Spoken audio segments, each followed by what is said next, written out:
이번 시간에 우리가 배울 시사 표현은 대선입니다. 대선은 큰 선거라는 뜻이기도 한데요. 보통 대통령 선거의 줄임말입니다. 대통령은 한국에서는 지금 대통령은 국민 한 사람 한 사람이 선출을 하죠. 투표를 해서 뽑아서 선출을 합니다. 대통령은 국가를 대표하는 사람이죠. 그렇죠? 국가를 대표해서 국가를 운영하는 사람, 그 사람을 대통령이라고 이야기하고 그 선거는 국민들이 현재 하고 있습니다. 그래서 그걸 대통령을 뽑는 선거, 대선이라고 하고요. 선거가 한국엔 여러 가지가 있습니다. 아주 크게 대선이 있고 그리고 총선이라고 하는 것도 있어요. 총선 이야기도 여러분 들어서 알고 계시죠? 국회의원을 뽑는 겁니다. 국회의원은 어떤 대표자입니까? 국회의원도 대표자죠? 그렇죠. 그 지역 사람들, 지역 한 사람 한 사람들을 대표해서 국회의원으로 대표자로 뽑는 거죠. 근데 국민의 대표자로서 뽑는 것을 국회의원이고요. 대통령은 국가의 대표자고 국회의원은 국민을 대표하는 것이죠. 그래서 그걸 총선, 국회의원 선거라고 하기도 하고요. 총선이라고도 이야기합니다. 그리고 또 하나 큰 선거가 있는데 지방자치를 하잖아요.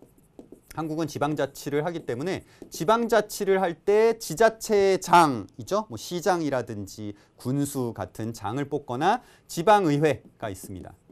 지방의회에 의원들이 있어요. 지방의회의 의원들을 뽑는 것, 그걸 이제 지선이라고 이야기를 합니다. 지방선거라고 이야기도 하고요. 지방의회 의원이나 지방자치장들을 뽑는 것을 그래서 이제 지선, 총선, 대선이라고 해서 이제 크게 세 가지의 선거가 한국에서는 중요한 선거로서 이루어지고 있습니다. 근데 한국에서는 이제 대통령제를 시작을 해서 대통령을 뽑는데요. 항상 국민이 모두가 투표를 해서 대통령을 뽑았던 것은 아니었습니다. 한국의 대통령을 뽑았던 방식이 직접 선거가 있었고 간접 선거가 있는데요. 직접 선거는 지금 한국에 하고 있는 것, 그래서 국민 한 사람 한 사람이 모두 직접 대통령을 뽑는 건데 간접 선거는 그게 아니라 국민을 대표하는 사람들이 국회의원이 아니라 이제 다른 대통령을 뽑기 위해서 만들어진 이 대표자들이 그 안에서 대통령을 뽑는 것. 그걸 이제 간접 선거라고 이야기하죠. 그래서 직접 선거와 간접 선거.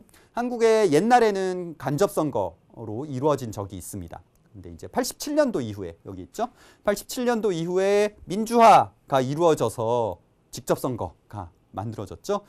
그럼 87년 이전에는 민주적이지 않았나요?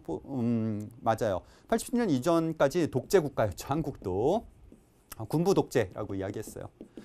군사정권이라고 해서 쿠데타로 정권을 잡았었죠. 그래서 이전에 그래서 87년에 이제 군인이 아닌 대통령이 뽑히게 됐어요. 그래서 이제 민주화되었다라는 표현을 사용하기도 합니다. 그래서 현재까지 국민에 의한 직접 선거를 하고 있습니다.